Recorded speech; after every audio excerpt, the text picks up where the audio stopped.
Colby, do you hear that? What's that, Barry? 1, 2, 3, 4. Close your eyes, windows, lock your doors, because you'll never know for sure who it is that he's looking for. It is almost reminiscent of Friday the 13th. Yes. Or yeah. Nightmare on Elm Street. Yeah. What's going on, guys? My name is Barry. This is Colby. And this is Who Watches.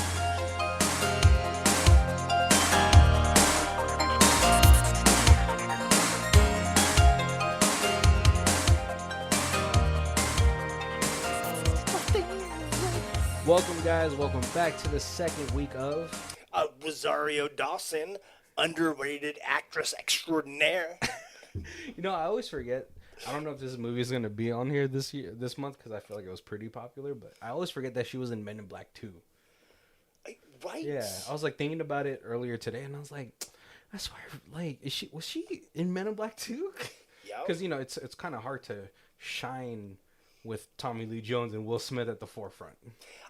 But she held her own. But she held her own. She definitely did. It was pretty. I think it was like probably one of her biggest blockbusters to that time period. Oh, right, yeah. Because I think she was like doing smaller stuff, so, you know, kids. I like how I always go back to kids and He Got Game with Ray Allen and Denzel.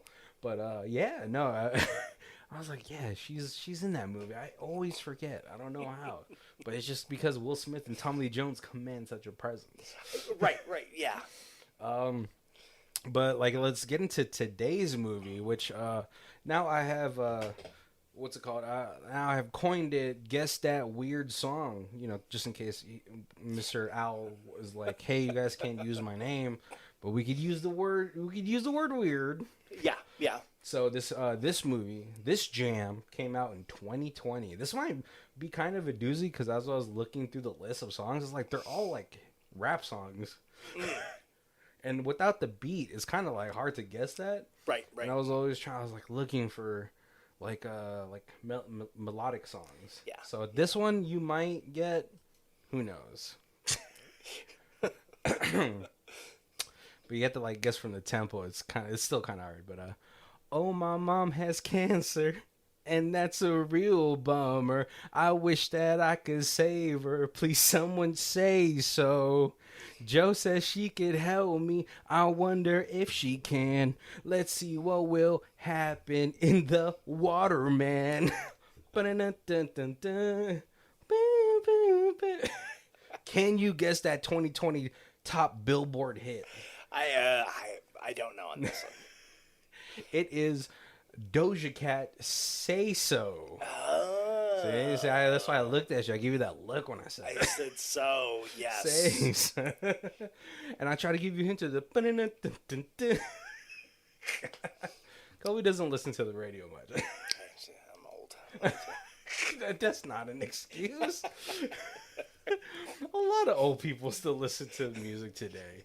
They're like the older you get, the more you kind of harp on like the music of this generation. Right. But it's like atheism, you know, like you can't shit on something you don't know. Like if you want to know about the Bible, ask an atheist because they'll know that front to back, just so they can talk shit on it. That is true. That is true. Yeah. Because they don't want to get caught up in an argument and then look stupid not knowing. Right. That's why I know thy enemy. They at least know every passage that contradicts itself. So it's the same with like, you know, people that are like, this music today sucks. I know, and I don't dislike the music today. I just you don't look listen. for. Yeah. You're just like a radio guy. Right. Yeah. Which, there's nothing wrong with that, people. But it's just like, who listens to the radio anymore? I smoke my car. Just it's got a radio. and then well, I listen to. Oh no, I guess I have like my playlists and stuff. So then it's when I'm like at home and I'm like, Amazon Music, play me Alexa, play me this. Oh, so you just like go off your like Alexa? Yeah. And Alexa knows that I don't know, like 90s grunge, and so like I got a whole playlist of, you know. I love that like everyone's musical taste is always stuck into like their formidable like 14 to 25. Yeah, no, I was like totally. So it's weird. So Sorry, was totally not on this movie at all. Yeah, that was college. I was like totally grunge music. Did you have flannels? High school, I started high school all rap, like NWA, like Beastie Boys. Beastie Boys, Vanilla Ice was big at that time. Yeah, And then I finished like senior year. I don't know. I found like classic rock, and like it was classic rock at that time.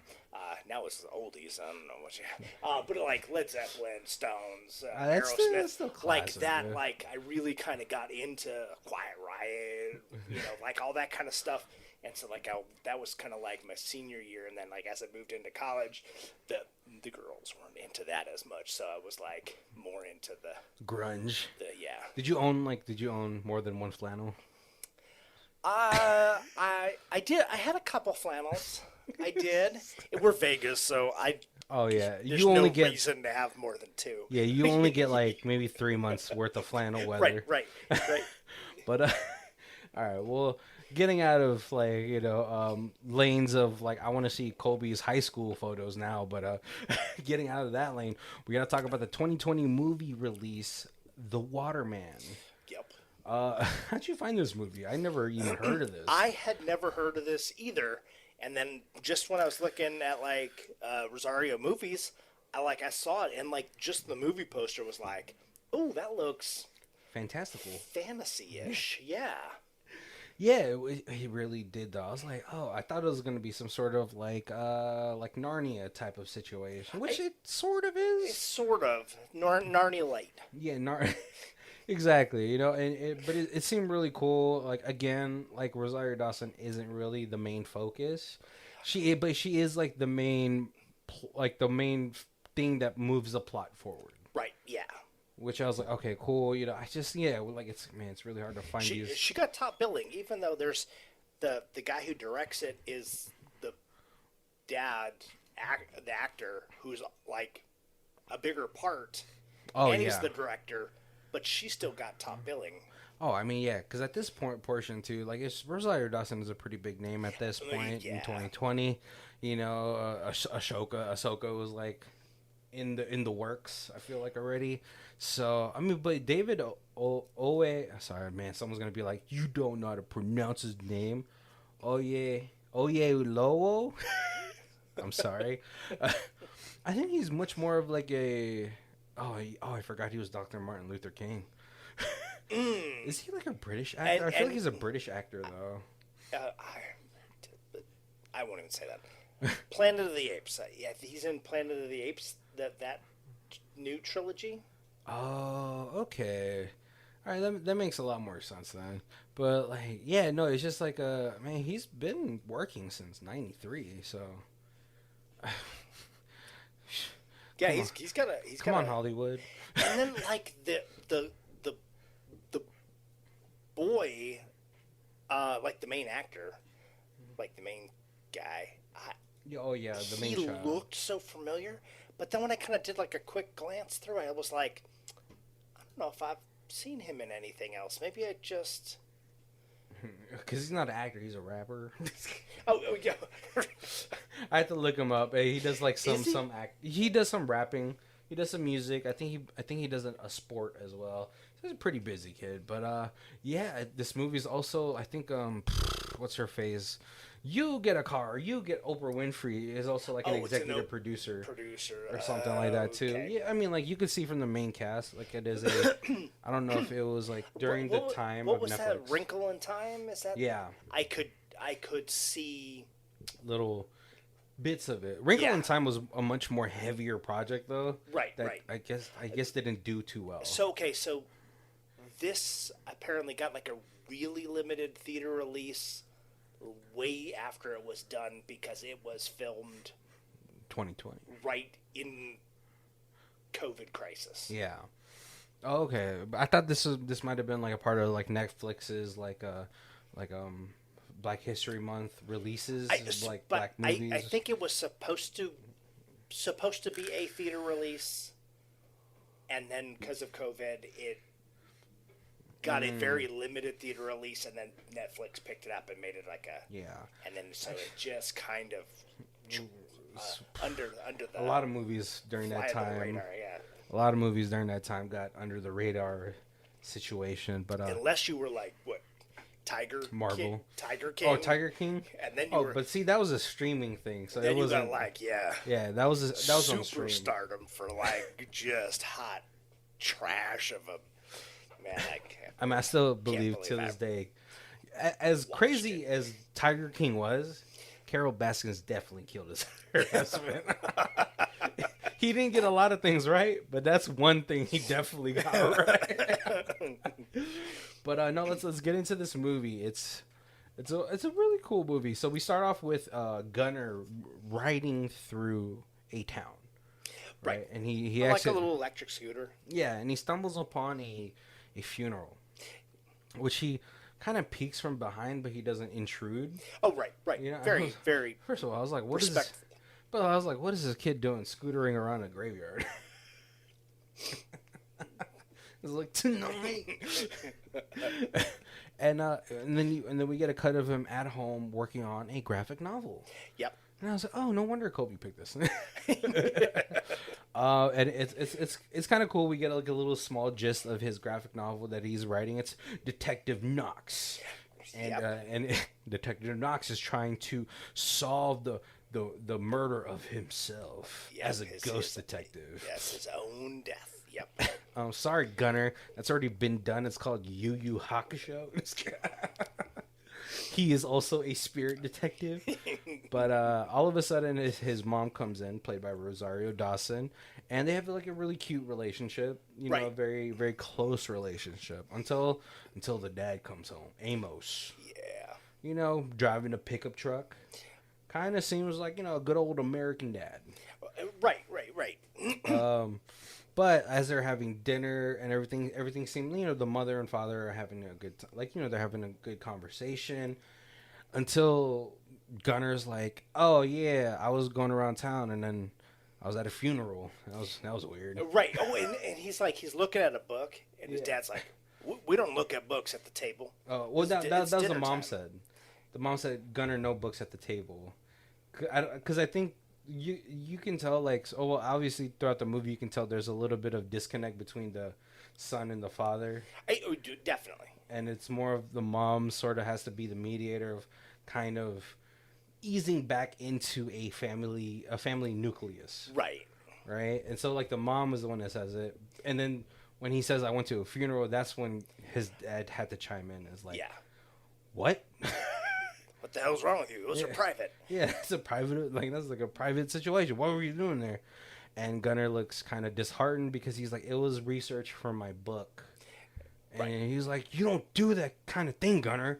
And he's, and we don't know, like, the dad he wasn't super aggressive, but he has like a very authoritative, person. Right. And so like later Rosario Dawson and Amos are talking and he's like, that's really freaking weird, man. Which, I mean, it is. Like, like, it's hard if you're, like, the dad seems, good old American dad. And jock, probably. There's that, like, that disconnect between, like, I even, growing up, I was outside all the time. I was, I didn't love sports, but I played football. I played soccer. You swam. I swam. Varsity. I climbed trees and stuff like that. And then, like, you get, like it's a whole, there's a jump in the generation. And now it's kids. You didn't necessarily, I read comics, but I didn't, like, publicize that I read comics till, like, way later. Yeah, because back then you used to get stuffed in the lockers and stuff. What's up, nerd? Colby was an undercover nerd. Yes. Yeah. He was the jock in the comic book shop, making sure he didn't have his Letterman on. Yep. But and so like it's a weird thing because obviously in more recent times we've been able to, kids who are more art bound or art prone have had their talents more fostered now than ever. Yeah. And so, like, obviously, like, Gunner, he's listening to the conversation and he kind of closes the door. All right. Yeah. Later, Rosario Dawson comes in, and Gunner's like, I wish Dad never came back from Japan. Yeah. Which is like, the mom Rosario Dawson's kind of like upset at that because like the dynamics have changed and she understands it. Right. But like we don't know what's going on with Rosario Dawson right now. But like so she's just like, Gunner, don't say that. You just have to like get to know each other. Maybe he'd been gone for a while. Right. Yeah. And if you're Military a kid. boy and you are like you're more into comics because generally as a boy you get along better with your mom than your dad anyway. Yeah, as a young kid, yeah, especially as a young kid. But then like if you have your mom and she's like, oh, you draw and you're awesome, work on your art, let me go get you some books, and and then Dad comes back from military being away a year, 2, 3, who knows how long out of your life, and then he comes back and he's like, come on boy, let's play football. And you're like, no Dad, I am a artist now. It's my hands are my tools. It's a much yeah, it's a totally different dynamic, which it sucks on both parts just because like I was Gunner as a kid. Like I didn't have my dad until it came like around 14. Mm-hmm. And then it's like, well, how is this dynamic gonna work? Right. And like I think like growing up after my dad came, obviously 14 is like probably like the tougher years of like coming back into your child's life. But I think he never really overstepped a bound that he feel like he didn't deserve. Right. It was like a weird thing, and then we slowly kind of like got to get acclimated to each other. Yeah.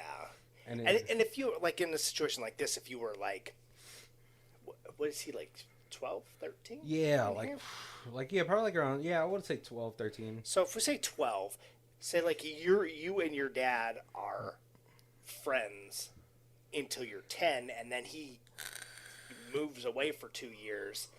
He's gonna come back and just mental age. Yeah. He comes back thinking he's going to step exactly into the spot where he left.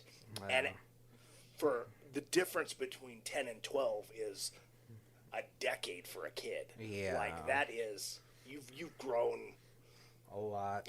Yeah, you've grown a lot. 20% of your life is like he hasn't been there. Yeah. And so, yeah. I feel like maybe he had been also gone maybe probably a little bit longer as well. Right, yeah, they don't like say. I was just kind of just. Yeah, I'd probably say like a tour, maybe like 4 years, maybe. Something like that. Well, you never know. We don't get really, but the relationship feels pretty strained. Yeah, not strained, but just very. What do you call it when you're estranged? Right, yeah, right. Yeah, so it's kind of hard for them to connect because Dad is like, I want you to. Be like me, because then, like, I think that's how we look at, like, if we have a son. Yeah. Like, oh, look at you, man. You're just like a little mini-me, And you're gone 2 years, 4 years, whatever it is, and all of a sudden, like, Mom's like, he's like, hey, you're the little man of the house. Yeah. And then Dad comes in and he's like, little boy, I'm the man of the house again. Yeah. And then you're like, all of a sudden, it's like this power struggle, even though... And so, like, Mom and Gunner are having this conversation, and she kind of calms him down, like, because, like, Gunner's like, he's just always, like, mad at me. Right. And, like, when you're little, that's kind of how you take it. Your dad is always kind of, like, stern with you, and he's like, oh, I guess he doesn't like me. Right. It just sucks because, like, when they pan out, like, Rosario Dawson singing him a song, she probably sung him, like, when he was sick or something. Mm-hmm. And then it pans out from his room, and Dad is right there. Having to hear, like, wish Dad never came back from Japan. Which, like, it's like, that also sucks, Right, like, right. My son doesn't even want me around, you know? And you get 100% of Mom's attention when Dad's not around. And now all of a sudden, Oedipus complex. Dad's here, and he's like, he wants... Yeah. Oedipus complex, right? Yep. Oh, man. But, so the next morning, the Dad tries to come in. He's like, hey, come on, champ. Let's throw the pig skin before I go to work. Yeah. And Gunner's like, Dad, it's 8:30. It's summer vacation. Yeah, I can't sleep in summer. He's like, come on, man, come on. What's it called? The sun's been up for hours. and he accidentally steps on Gunner's drawings. Yep. And again upsets him, and he's just like. Teresa's immediately like, well, the kid left his stuff on the ground. Exactly. First of all, why is this ink on the ground, uncovered? Jeez. No, she's totally right. I was like, why is it on the ground? It should be on a desk. Right. Be responsible. But I know the next morning, like, Gunner goes out, and, like, he kind of explores a little bit more. He does notice, there's, like, a little bit of notice of, like, Mom being a little bit sick. Yeah. Because she's, like, gagging in the bathroom. Yeah. You get to at this point, do we get to meet the bookstore keeper? No, we meet the bookstore keeper after we see that Mom is coughing in the bathroom. Yeah. And at that point, what's it called?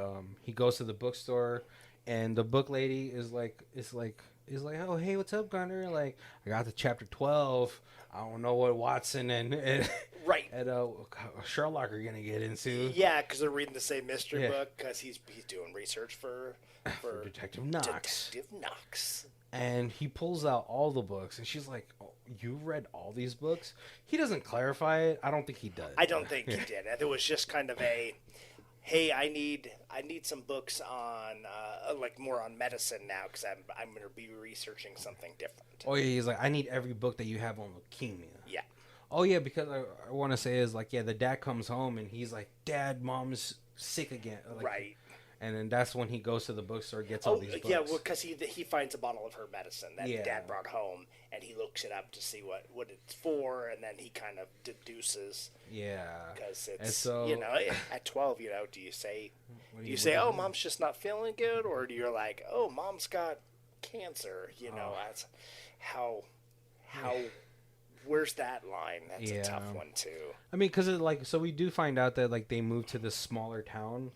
Because we do get a cut of the dad coming home, and there's all these like old white people like kind of looking grumpy, and he's like, "This sounds weird." But and I feel like that's another one of those things where it's kind of like he was maybe on like once his deployment, he was like, "Okay, I'm out of the military. I'm going to go home and get a private contractor or something." Yeah, like that.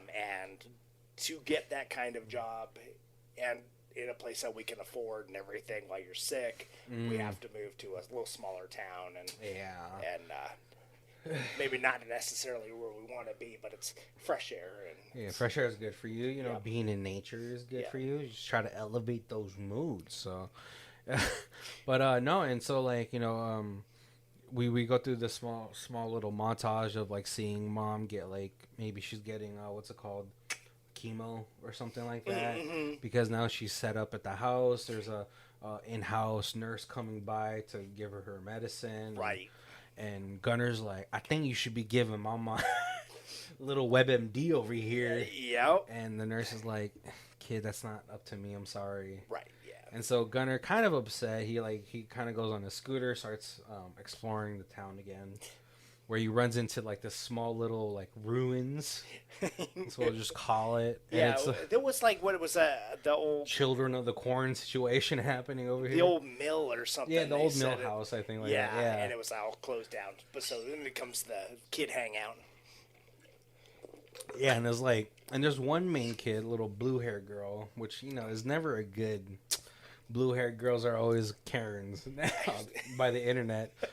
But she's telling a story, which I had quoted at the beginning of this. 1, 2, 3, 4.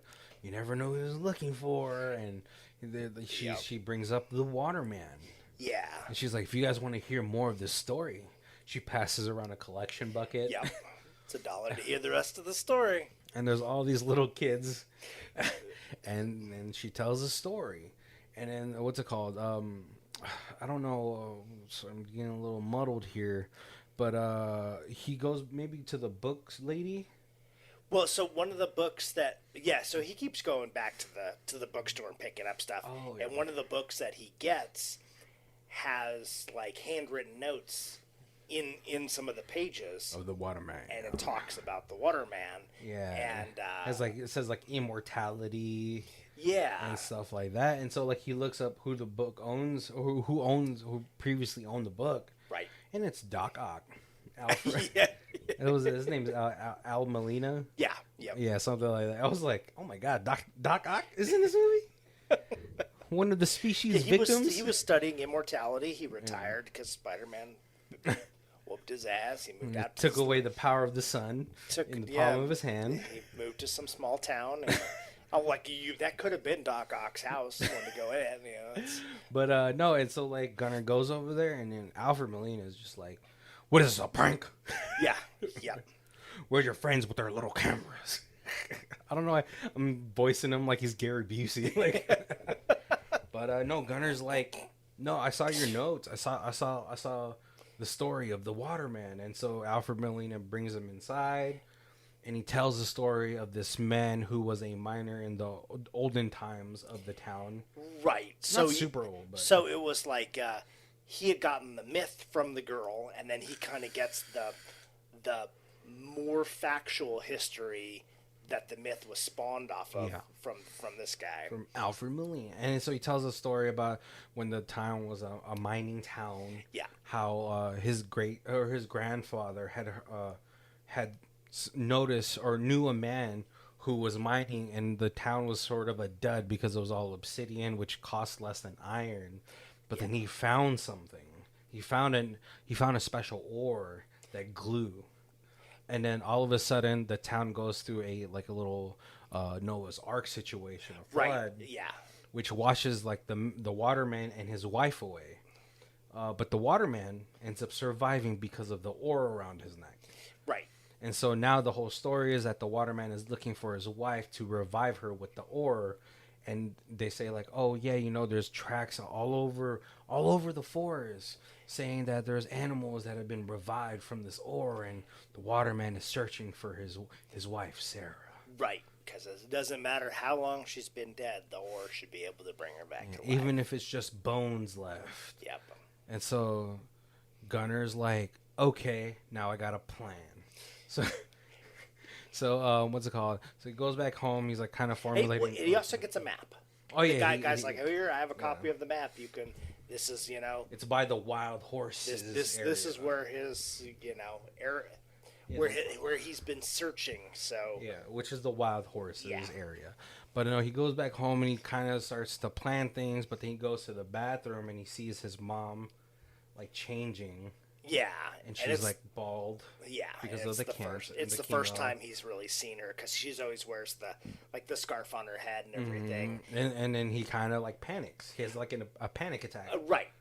Or something. And then the dad freaks out on him because he's like, "Stop it, Gunnar! You're making your mom feel bad." and that's tough too. Like because as a kid, you have to be sympathetic of your mom, but. I also remember, I certainly was younger than 12, but I remember my mom got sick and she just lost her voice. Mm-hmm. And I remember being like 7 maybe and like freaking out. Like, oh my God, my mom lost her voice. She's never going to be able to talk to me again. This is like the worst thing in the world. Yeah. And like, Amos, his dad is kind of seeing it from the perspective of his wife, like how bad she must be feeling because her appearance had freaked out their child so much that he went into a panic attack. Yeah. But like Gunnar like kind of like recoils into his mother's embrace, and then Rosario Dawson is looking at her husband like, why would you do that? Because the mother, the mother is much more like understanding of the whole situation. Right. She understands her appearance could be. He's previous generation. He's military. He's like, he's like, what you crying about, boy? Man up. Come on. I know. Be strong. And they don't have that connection. Yeah. And so the next morning, Gunnar, he prepares all this stuff. He gets his dad's katana that he brought back from Japan. Yeah. He has like a jar of money to go to Joe because she needs money.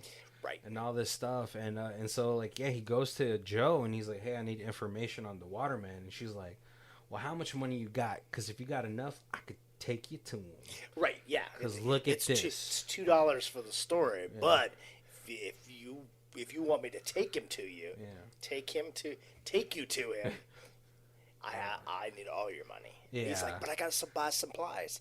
She's like, well, after we buy supplies, I get the rest. Yeah, and she's like, because the waterman did hit me, and she pulls back her hair, and then there's like a long scar behind her ear. Yeah. And he's like, oh my God. And so he's like, but first I gotta buy supplies. So they go to the supply store. Yep. And, well, Joe steals something. And he's like, hey, don't do that. She's like, shut up before I kill you. And so they buy a whole bunch of snacks, provisions. Right. And he's trying to be responsible. He's like, hey, if we're going to be camping, I'm going to buy stuff like canned peaches. Because we can't, we're 12. We're not children. We can't just survive on chocolate bars. Yeah. And so they start to venture into the mountains. Yep. But we get a pan of the mountains, and there's like smoke on top of the mountains. Right. And you do kind of, as they, in the background, there's always like a background TV, like every, that's submarine, narrating for you. And you're hearing about like those wildfires that are in the area, and that they're hoping that they don't have to evacuate the city or the town. Right? And so they do venture into the forest a little bit, and then when they first start to set camp, Gunner pulls out the can of peaches, and he's all like, "Did you bring a can opener?" I was like, "Come on, man!" And then Joe's like, "I'm hungry, so we gotta open this thing. So let's use that katana." And he's like, "No, we can't use it for this. If you damage it, my dad's gonna be really mad." Yep. Don't scratch it all up. She's like, "Stop being a pussy." I always love it how like young teens always have like probably the most foul mouth right. when their parents aren't around. Right. Yep. And they don't really know how to use the bad words. Yeah. They like to use them because they're no words. Right. But then so she slices this thing with the katana, and it sprays all over her. And Gunner's like, it's probably one of the first times he's had like a wholehearted laugh. Yeah. It's but then like what's it called? Amos comes. And he's like, Gunner? And Gunner's nowhere to be found. Oh, right. So he kind of, like, he finds a note that he left to his mom. Right. And then he runs to the police station. And it's a very vague note. It's just like don't worry, I'm going to save you. Yeah. I know how to fix you, or I know how to help you, or something like that. It's that naivety that you have as a kid. Like, I can fix this. Right. Yeah, and you're also, as a kid, you're thinking, I left a note, so I won't get in trouble. Of course they know I'm camping in the forest for the next few days because I left a note that said nothing. So Amos runs to the police station. He's like, "Hey, my kid's missing," and the sheriff, who was also somebody pretty decently known. I've seen her in a couple things. I was like, "How long?" The closer. The Lights Out. Oh, is she in that? Yeah. Oh, okay. I don't think I watched that one because I was like, I saw the YouTube short and I was like, I already seen enough. But no, and so like they take down the information and all that stuff, and it kind of like is a little glazed over. This portion of like their son missing. But yeah, but it's also one of those things where it's like, how long have they been missing? And he's like, I don't know. I just woke up like I checked a couple hours ago and he was gone. So I think he came back from work. Yeah. Yeah, because you're like, okay, my kid is like out in the morning when you leave. Like, good, he's outside. Right. But then when you come home, he's like, he's not home. Yeah. And so like, they're like, let's give it a couple more hours and see if he pops up. The kids are, there's a lot of forest here. Maybe they're just exploring a little bit. But like, what's it called? He comes back home. Rosario Dawson was like, where's Gunner? And he's like, oh, he's out with his friends. And then it skips a little bit, and he's like, "Oh, Gunner's sleeping right now, so don't worry about it." Yeah. But then meanwhile, because he's playing off, because he's like, he get sick wife, stressing about a kid that's gone missing. Yeah. When he probably will just show back up, because he's probably just, even though he left a note that said, "I'm gonna save mom," it's probably just mad at me, so he's just probably trying to avoid me. Yeah. Yeah, but so like the next day, like he's like, "Oh yeah, Gunner's out again. Don't worry." But then he's out with the sheriff, hanging up posters of his missing kid. Meanwhile, Joe and Gunner are still going through this trail. Right. And then all of a sudden they kind of get into this clearing where there's like snow falling. Yeah. Yeah. And Right. And so they've already stayed. They've Stayed their a night, beaches. yeah. They've stayed one night, taking turns. going through the watch and all that Yeah, stuff. And yep. but Joe And- does have one tempting moment of stealing his can of money. Right. And in the middle of the night, Gunnar does think he sees somebody walking around in the forest, but when he has a little headlight flashlight that goes on his head that he uses when he's drawing, and so he kind of puts that on and he looks around. He doesn't really see anybody, but he kind of hears things. Yeah. Could be animals, could be the waterman. Yeah. He does also find like an obsidian necklace that the waterman is supposed to have hung up. Right, yeah, because that was part of the story, was that every section of the forest that the waterman has searched for his the remains of his wife, he hangs an obsidian stone so that he knows that he's already looked there. Yeah. And so the next day, they truck through and they come to this clearing where they think it's snow, and I totally forget. I was like, oh my gosh, is it snow? And I was like, oh, never mind, it's freaking Ash. it's ash. I was like, I saw the forest fire earlier, so they're like, but Gunner's like super gung ho. Yeah, and then kids don't get that. Yeah. And so they're like, oh, it's snowing, and he's the waterman. Those things go together. Yeah, because even Joe... It's got to be a sign. Yeah, because even Joe, who might be like a year or two older... Yeah.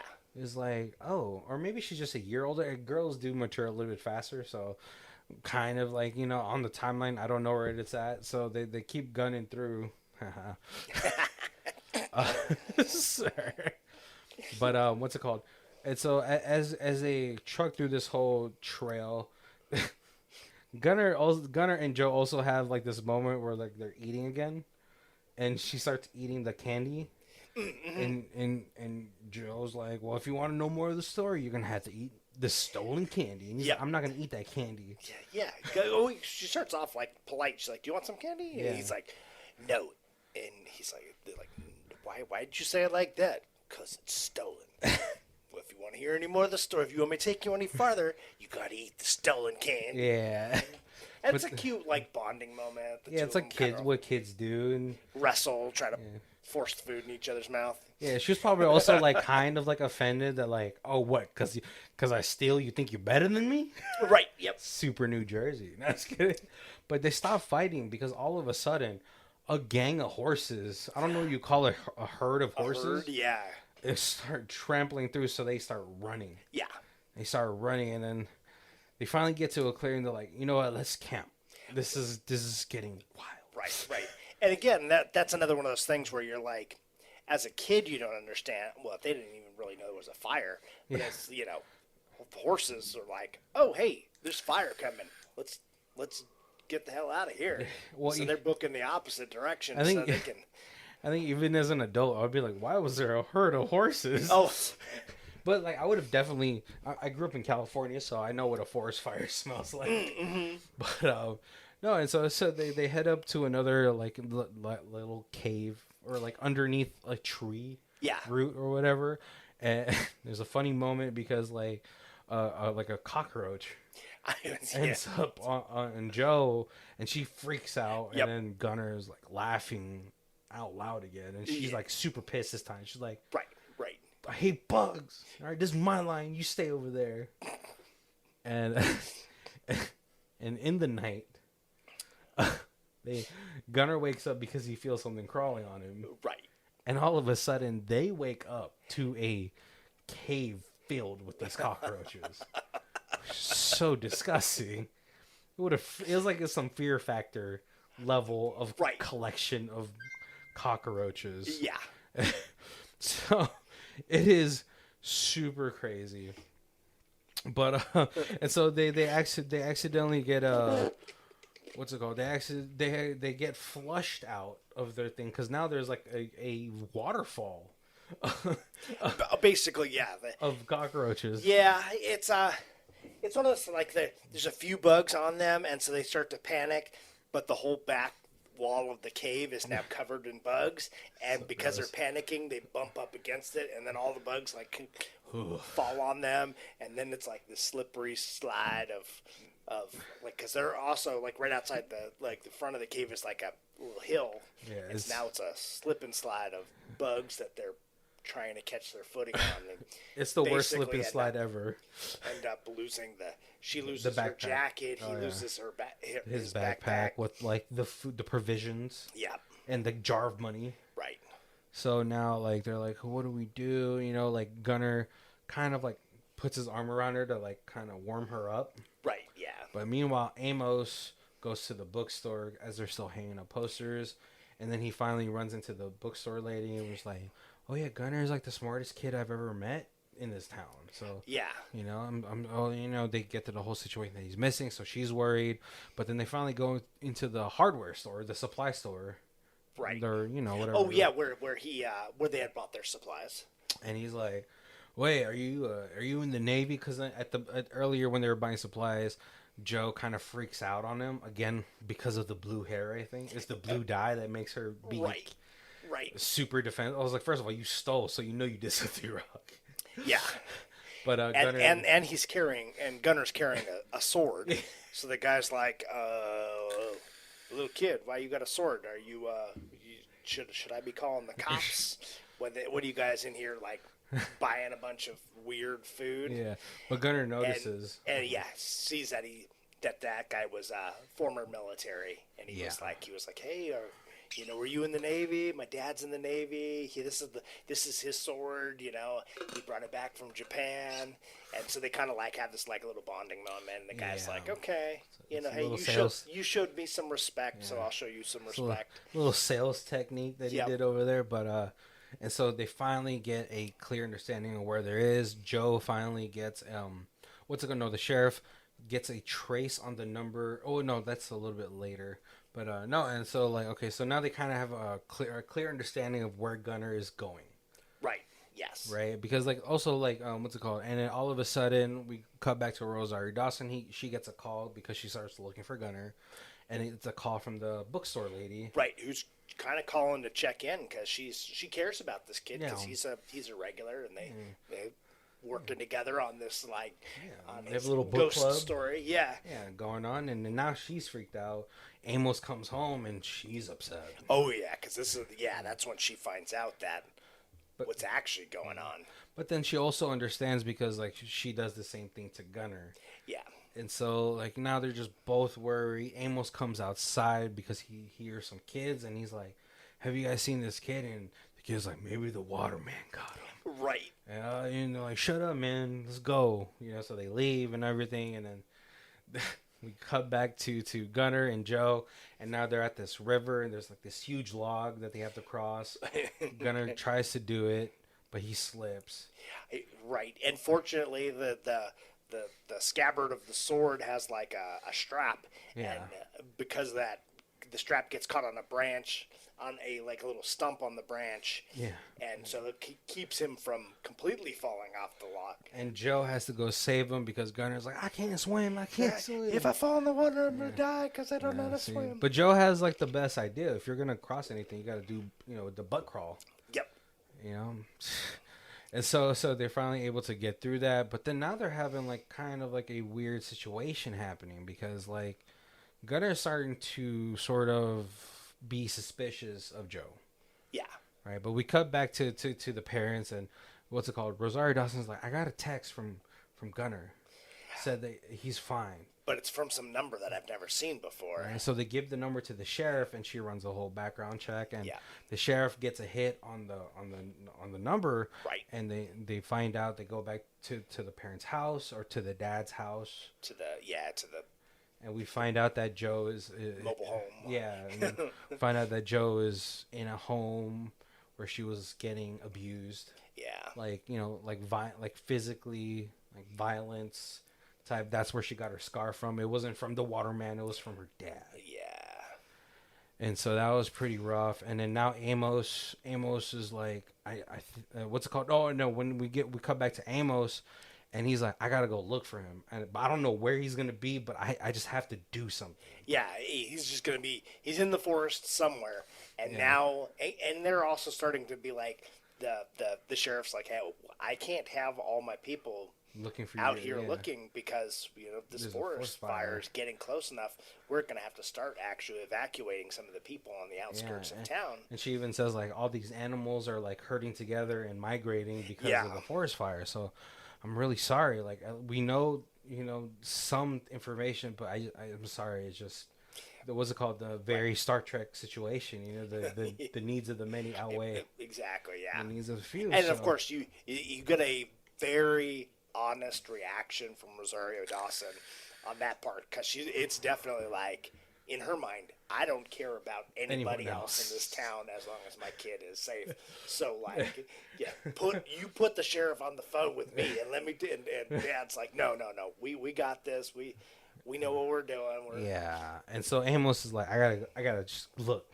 So he goes out, but he gets stopped by Alfred Molina, and he's like, I saw photos of your kid around town, and I think I messed up because I told him about something I've been researching and all this stuff. Yeah. And, he gives him a map. He gives him the same copy of the map, and your son should be heading over here to the wild horses. And he's like, if they walked, then you could take this road around the backside and then come down from the backside of the waterfall. And it would be much shorter. Yeah. Right? And we cut back to Joe and Gunner, and they're having this huge falling out. Because, like, Gunner's not, Gunner, good acting, by the way. Because he's like, my mom's sick, Joe. My mom's sick. He's dying. Yeah. I need to find the waterman. And Joe's like, no. Like, like. I said, we're out of food. Yeah. We're out of time. Yeah. And I just want to go home. Yeah. And, like, and then I think, no. It's later when she talks about how she really got the scar. Yeah.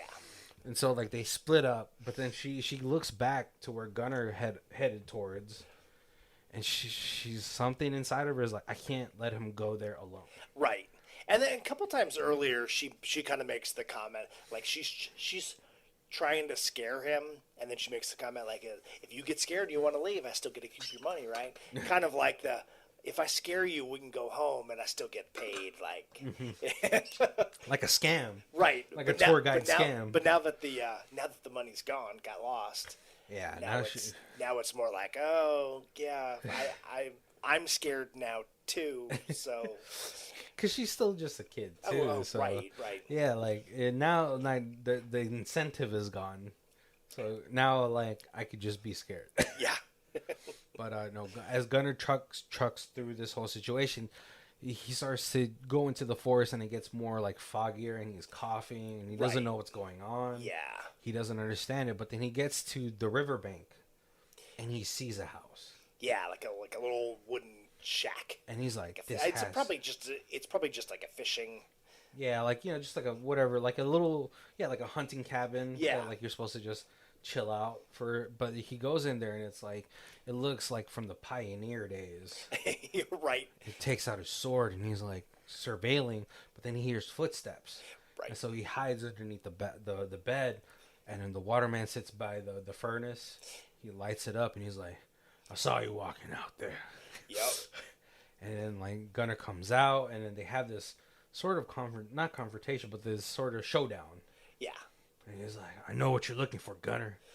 But then all of a sudden you hear Joe in the background screaming, help me, help me. And he's like, is that what you did, Gunner? You let her, you abandoned her? Well, at first he's like, oh, what? Do you hear that? Yeah. Is that Sarah? Is that, because that was the name of his missing wife. Mm-hmm. She's like, no, that's Joe. He's like, no, that's Joe. And then, And he's like, you abandoned her because of this. And he talks about how like fruitless immortality is because you watch everybody and everything that you love die or disappear. Right. And he's like, and then like we find out like through this whole interaction that this is actually just a hallucination. Yeah. By Gunner. Maybe it's because of like, when you're a kid, you want something so much. It's almost like an imaginary friend situation. Right. Yeah. And if you have like this hope that's so strong that you can find somebody who can save your mom. Yeah. Or save a parent or save a loved one. You kind of, you ignore the burning forest. Right. For like, you ignore the ashes and make them snow, you ignore a lot of things. You become delusional. Right. Yeah. And this is what's happening. And so Gunnar finally snaps out of it, and he's just near the bank of a river, in the middle of a fire. So he runs towards Joe. Yeah. Finds her. They embrace, and Joe finally reveals to him that I didn't get the scar from the waterman. It's from my dad, because he hits me because my mom left and abandoned us. Yeah. Probably because she was also getting beat. I was like, you gotta take the kid too. You can't just leave the kid there. I don't understand that. Like, I've seen a lot of media, like, movies and stuff, where the kid just gets abandoned. It's like, no, you gotta take your child with you. Jeez. But no, and so they embrace, and they're trying to find a way out, but then they kind of get like what's called cornered in. Mm-hmm. They don't know which way to go until Gunnar starts hearing his dad. Yeah. And the dad must have been a Navy SEAL, because the way he's cutting through this river, this forest. He is like he's definitely parkouring through some forest area. And so he must have been a SEAL. Yeah. Because the way that he zero abandon, running through you don't run through it. First of all, I don't know if you guys have ever been in the forest. You don't run through a forest unless you're confident in your skills. Yes, exactly. Because even the way he slides on hills, I was like, nah, that's a guy who knows what he's doing. And so they have to cut through the river, and Gunnar's freaking out. He's like, don't worry, I got you. Yeah, because Gunnar's like, I can't swim, Dad, I can't swim. He's like, don't worry, I got you. So they're able to swim across this river, and they're able to make it back home. Yeah. And then kind of this is sort of where the resolution kind of speeds through, which I thought was not strange, but it was just I wish they didn't speed through this. I agree. Yeah. It seemed rushed a little bit. Yeah. We do get a little bit of a slowdown towards the very end. I was like, you didn't have to rush to it. But no, so Gunnar comes back home with Amos, and they feel like their family has become a little bit tighter knit. Right. Because Dad comes like a freaking superhero, like one of the comic book characters you're trying to write. Yeah. Yep. And it's and he Turbo Man at the end. Yeah, Joe, the police come with Joe to take her out of that home because, child's, CPS. Yep.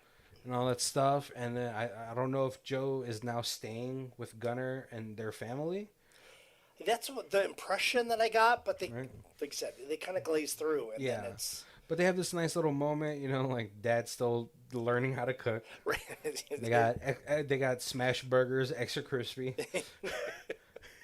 which the mom probably shouldn't eat because the carcinogens, cancer. Right. Yep. But Joe, what's it called? No, Rosario Dawson's saying grace, and he's like, hey, this whole situation's kind of rough, but it brought us Joe, who we're happy to have, and Joe looks a lot happier. Right.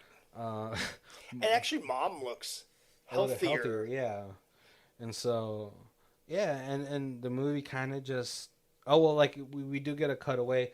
The movie ends, but we do get, a nice little credits of, Detective Knox. Well, no, but before that, we have the part where the dad comes in and is sitting with Gunnar in the room, and Gunnar's like, hey, Dad, I'm sorry. That's important. Do you think it's more important to live a really long life but without any love, or a short life with all the love?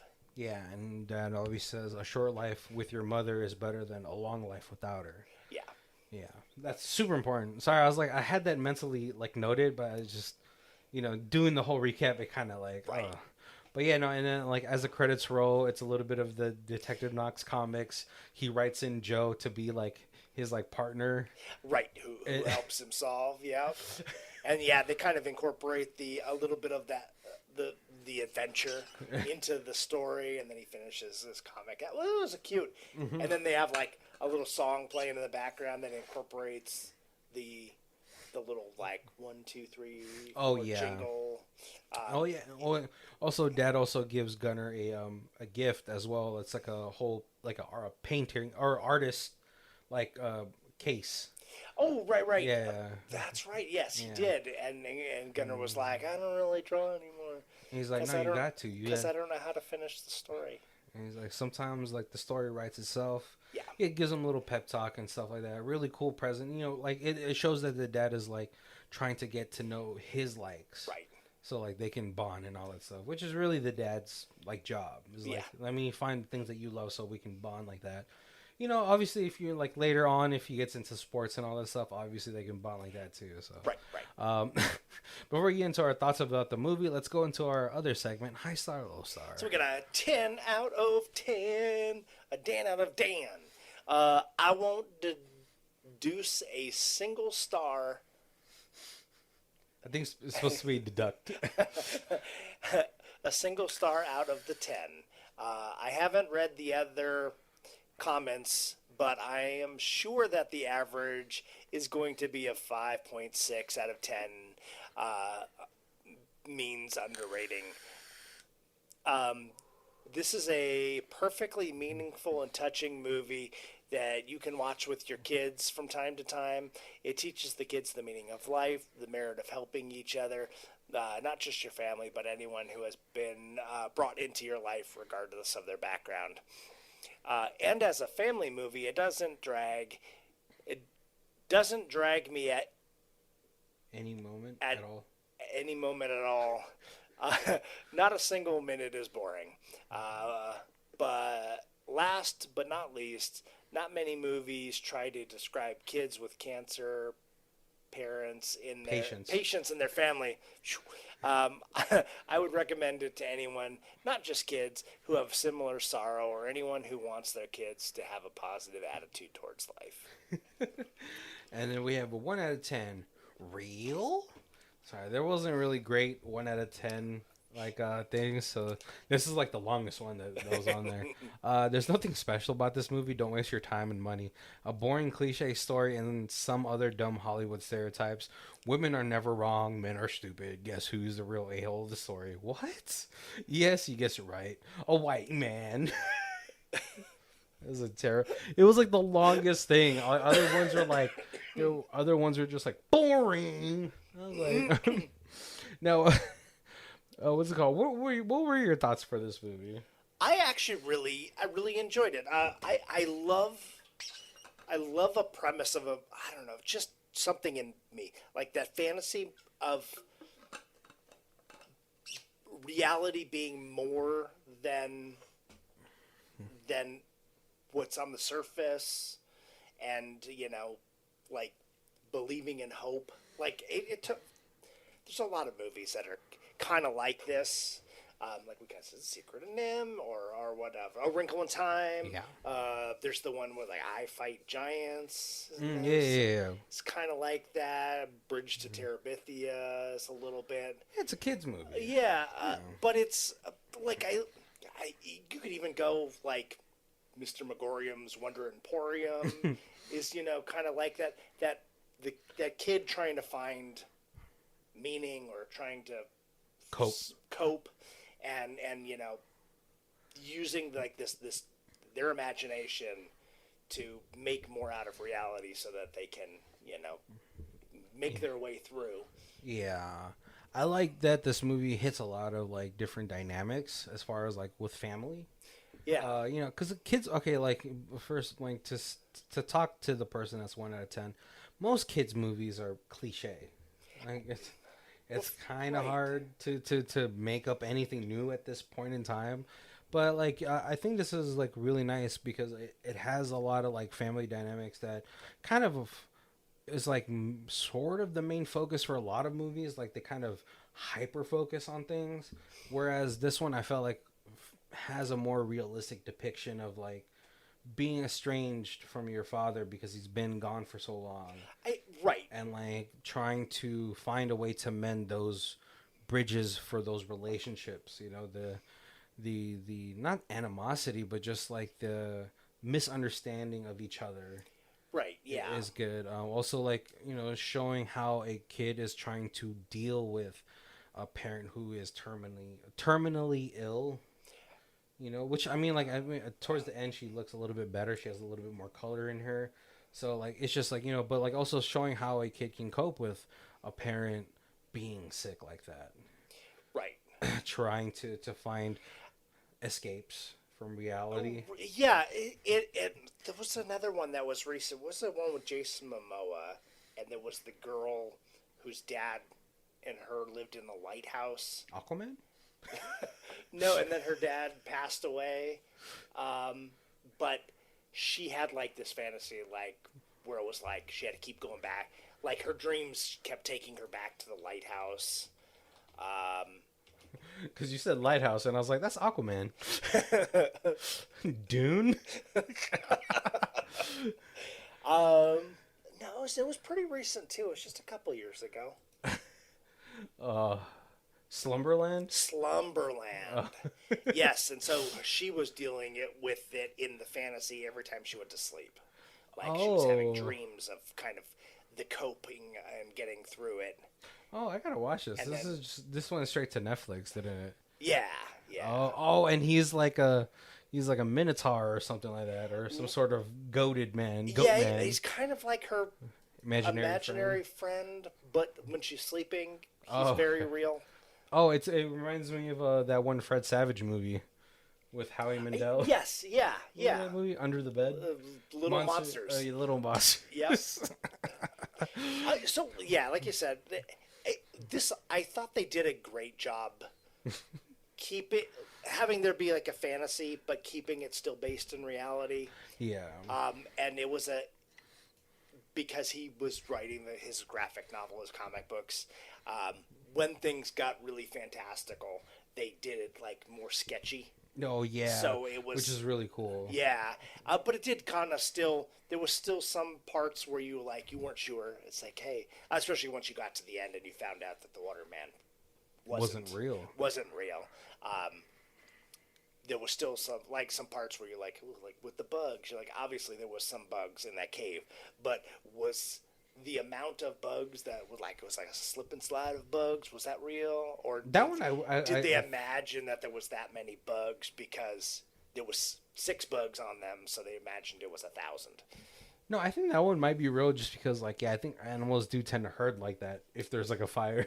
Also maybe. With the stampede of horses, like maybe that was real just because because then also Joe was also slid on it. But no, I think it was just I don't know if it was a folie à deux situation where they both were having this whole madness, but no, yeah. So I think those points are kind of what set this apart from different, from other kid movies, right. But I did kind of feel that it was like this. It was like a dual story because Joe was having that. That my mom's gone and my dad wouldn't hurt me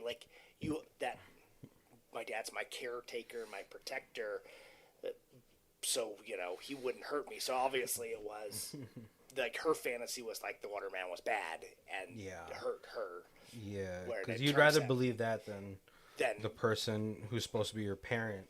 Right. But I think it also I think she also comes to the realization because when they have the whole falling out, because she's like, you should just go back home to your mom. Right. Yeah.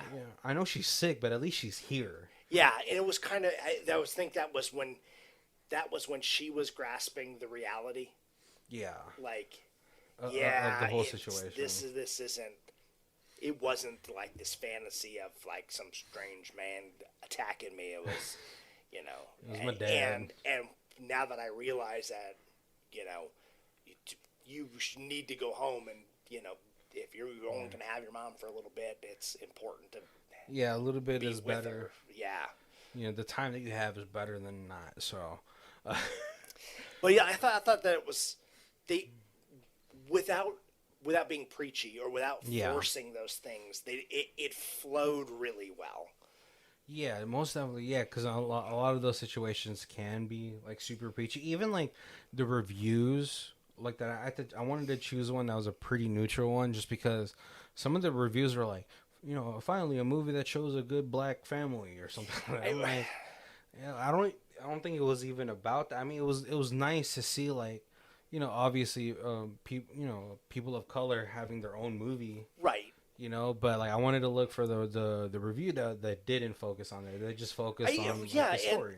The story can be for anybody. Exactly. That's like the whole point. And like I certainly, as I was watching it, it never occurred to me until like you said, until I saw some reviews that were like, now you got black kids have a, and I was like, like I didn't. That's what you took away. Like, oh, that's what you took away from this movie. Is that what you're focusing on? Like that's kind of shit.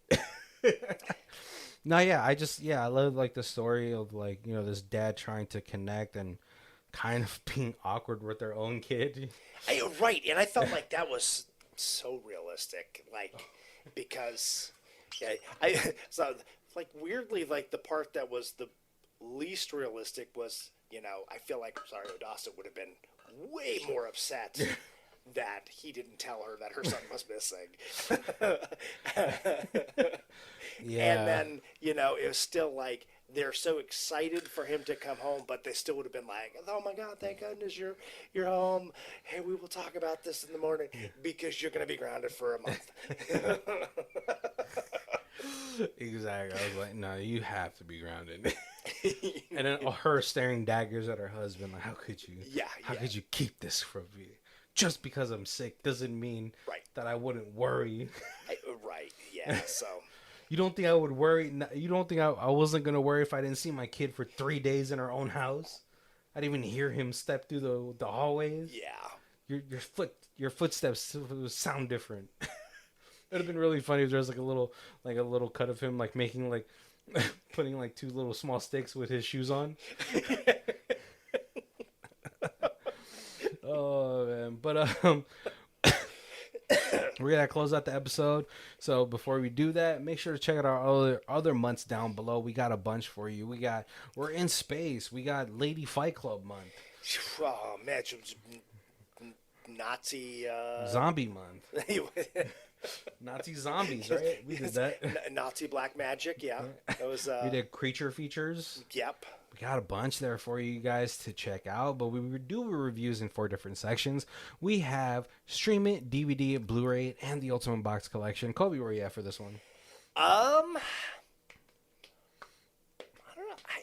I might go Blu-ray on this. I would love to see if there was a little bit more and some interviews, a little bit of like a little, especially since the dad was also the director. Mm-hmm. Like I think you probably would get a really good like view from his side, his POV, like, and all that stuff. Yeah, it might be cool too. They might have like a little animated comic section. That would be really cool. Yeah, which I always feel like is great for like, you know, movies that sort of adopt a little bit of that medium. You know, like I think Trick or Treat had a comic series for a little bit, or something like, or maybe on the Blu-ray they had it. I can't remember, but yeah, that would be really cool. This is like a good movie for you if you have kids. Yeah, obviously. Definitely. This wasn't any over the top. Like I felt like this would be very. I mean, maybe pushing PG-13, but like, yeah, I felt this was pretty easy. It might be good for like maybe if your you know, kid is growing up with a parent that has some kind of sickness or disability that like you can kind of show it to them like when they're younger, and sort of kind of ease them into understanding that, because this deals with a lot. It deals with like the possibilities of like losing a loved one, right? Learning how to cope with like a loved one, just because the main message, and especially since she didn't pass, like she was still sick at the end, but she was looking better. But like they didn't really say, but she didn't pass away, so it doesn't have that full, like super sad ending. Gives a little bit of hope. The message was nice of like, it's better to have somebody in your life and lose them than to never have them at all. Very Shakespearean. Exactly. 'Tis better to love and lost than never loved at all. So yeah, if you have kids, definitely worth a pickup. If you don't, you can still watch this movie. This is still really enjoyable. Yeah, I watched this at my age with the wife, and she really enjoyed it too. It's his fault for leaving the drawing on the floor. I love how like as I saw that scene, I was like, oh, if Colby's watching this with Teresa, she's definitely going to be like, it's the kid's fault. Clean up your dirty room. Yep. Put things where they're supposed to be. But yeah, thank you guys for joining us. Make sure to check out our links down below where we have our All our social medias are Instagram, Facebook, Twitter, Threads, TikTok. all the T's. Yeah. Links to our YouTube channel that we don't do enough on. But definitely, like and share and comment and reach out to us. That's all. Yeah. That's all we got 200 plus episodes of catalog for you guys to really go through. So there's definitely something there. There's for got to you. be at least 10 movies you enjoy. Yeah. Or hey, so we do a lot of underrated movies. So it's a good place to look for movies that you maybe have never heard of or never seen, and you can check us out and be like, oh hey, maybe that's a movie that I want to start watching. Yeah. But thank you guys for joining us. My name is Barry. This is Colby. And this is Who Watches This. If you guys want to see who does our theme music, it is Leo Rosevere. It's called Arcade Montage. It's on our album Music Podcast 3, and our Bandcamp is down below. Thank you.